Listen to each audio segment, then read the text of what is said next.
تو ایک کام یہ کرنا ہے کہ میجارٹی آف دا مسلم جو ہے وہ اسلام پر آ جائے، تب اللہ چمتکار دکھلائے گا، اور اس نے چمتکار دکھلایا ہے۔ پوری دنیا تھک گئی، افغانستان پر قبضہ نہیں کر سکی، کیوں؟ کیونکہ انہوں نے اپنی ذاتی زندگی سے لے کر حکومتی سطح پر کس کی بات مان رکھی ہے؟ اللہ کی بات مان رکھی ہے۔ 21 ملک کی فوجی طاقتیں سرنڈر ہو گئیں، ہوئی کہ نہیں ہوئی؟ جن کے پاس پتھر سے لڑنے کا جگاڑ تھا، انہوں نے کیا کر دیا؟ ان میزائلوں کو فیل کروا دیا۔ تب اللہ جو ہے ایسے لوگوں کی مدد کرتا ہے۔ ایسا نہیں ہے کہ مدد جنگ بدر ہی میں ہوگی، مدد افغانستان میں بھی ہوئی ہے، مدد آپ کی بھی ہو سکتی ہے، کیونکہ اللہ وہی ہے، رسول وہی ہے، کتاب وہی ہے۔ تو پہلی چیز یہ ہے۔ دوسری چیز جو اللہ تعالیٰ نے یہ بات کہی، جو میں نے آیت پڑھی کہ ان تنصروا اللہ ینصرکم، اگر تم اللہ کے دین کی مدد کرو گے تو وہ تمہاری مدد کرے گا۔ یہ اللہ نے کنڈیشنل رکھا ہے۔ اللہ کے دین کی مدد کرنے کی جہاں تک بات آتی ہے، دوسری جگہ قرآن مجید نے یہ بات کہی کہ لَيَنْصُرَنَّ اللَّهُ مَن يَنْصُرُهُ، اللہ ضرور مدد کرتا ہے جو اس کی مدد کرتا ہے۔ ان اللہ لَقَوِيٌّ عزیز، کیونکہ بڑا طاقتور، اس کے سامنے کسی کی نہیں چلتی۔ کیا کہتا ہے اس کی مدد؟ الَّذِينَ مَكَّنَّاهُمْ فِي الْأَرْضِ، ہم نے جن لوگوں کو زمین پر طاقت بخشی، انہوں نے کام کیا کیا؟ اقاموا الصلاۃ، نماز قائم کی۔ آپ نماز چھوڑ کر کے چاہ رہے ہیں اللہ کی مدد آوے، کیسے آئے گی بھیا؟ پھر دوسرا جملہ کیا؟ وَآتُوا الزَّکَاۃ، آپ حساب سے زکات دینے کے لیے ہم تیار نہیں ہیں، اپنے طور پہ کہہ رہے ہیں میں زیادہ ہی دے رہا ہوں۔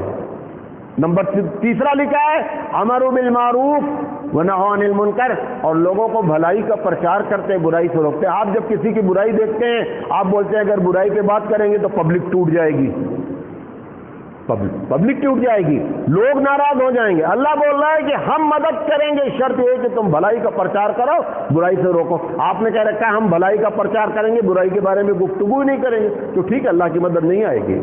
اور چوتھی چیز کہ اگر بندہ تدبیر اختیار کرتا ہے، پھر توکل کرتا ہے، تو پروردگار عالم اس کی مدد کرتا ہے۔ آپ تدبیر کیا بولتے ہیں؟ نہیں اللہ پہ بھروسہ کرو، اللہ پہ بھروسہ نے فرمایا ایسے جو بولے، میں نے خود ہی آپ کے سامنے تقریر کی کہ ایسا جو بولے کہ اللہ پہ بھروسہ کرو اور تدبیر نہ اختیار کرے، ایسے لوگوں پر اللہ کی لعنت ہوتی ہے۔ تدبیر اختیار، حضور صلی اللہ علیہ وسلم جنگ بدر میں جاتے ہیں، آپ کیا کر رہے ہیں؟ کلمہ توحید ہو، پہلا کلمہ کا ورد کرو، 1 کروڑ لوگ واٹس ایپ پر آ رہا ہے، چین جوڑ دو، لا الہ الا انت سبحانک کا کہ سب کچھ کر دو، اور کوئی تدبیر اختیار کرنے کے لیے تیار نہیں ہے۔ حضور صلی اللہ علیہ وسلم کو جنگ بدر میں کیا کرنا چاہیے تھا؟ یہ 313 کی کوئی بھی میدان میں جانے کی ضرورت نہیں تھی، گھر میں بیٹھ کر تسبیح پڑھتے رہتے، معاملہ حل ہو جاتا۔ ساری تدبیر اختیار کرنے کے بعد حبیب مصطفیٰ نے اب توکل کیا کہ میرے جو بس میں تھا وہ میں نے اختیار کر لیا، بقیہ جو ہوگی ہم باطل سے ہاتھ ملانے کے لیے تیار ہیں۔ لیکن ساری تدبیر اختیار کی گئی۔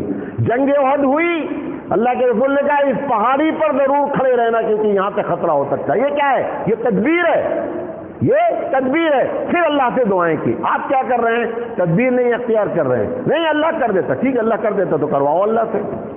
اللہ کی ترکیب وہی ہے جو حبیب مصطفیٰ نے ہم کو کر کے بتلایا ہے۔ جنگ صلح حدیبیہ میں کیا ہوا؟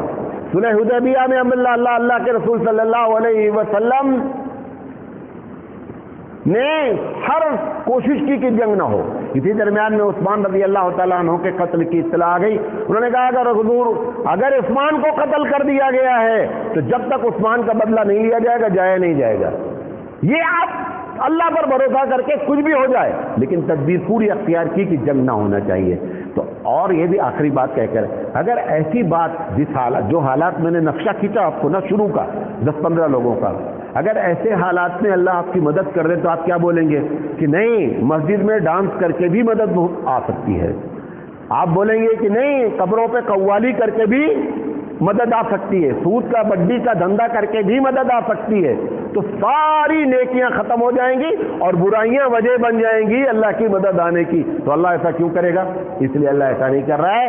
ہم اپنا محاسبہ کریں اور یقینی بات جان لیں کہ رسول بھی وہی ہے، زمین آسمان قرآن اللہ سب کچھ وہی ہے، آج بھی مدد آ سکتی ہے۔ شرط یہ ہے کہ جس امید سے آپ مدد چاہتے ہیں کہ مومن کی مدد ہونی چاہیے، مومن بن جائیں، مسئلہ اپنے آپ حل ہو جائے۔ اللہ تعالیٰ سے دعا ہے کہ اللہ تعالیٰ کہنے سے زیادہ عمل کرنے کی توفیق عطا فرمائے۔ ایک ضروری بات یہ ہے کہ بہت سے لوگ تقریر سنتے ہیں ہمارے مولانا ارشاد احمد صاحب سابق مبلغ دارالعلوم دیوبند ہمارے جو تایا ہیں، ان کا تو کئی سال پہلے 22 سال پہلے ہی انتقال ہو گیا، اور بلکہ اور زیادہ ہو گیا۔ آج جو ہے کل جو ہے وہ ہماری بڑی والدہ کا جو ہے وہ انتقال ہو گیا۔ تو آپ لوگوں سے مجھے بہت چاہتی تھیں اور میں ان کا بہت قلوب تھا، لہذا آپ لوگوں سے میری التجا ہے کہ ان کے لیے دعائے مغفرت کریں، اللہ تعالیٰ ان کی مغفرت فرمائے، آمین یا رب العالمین۔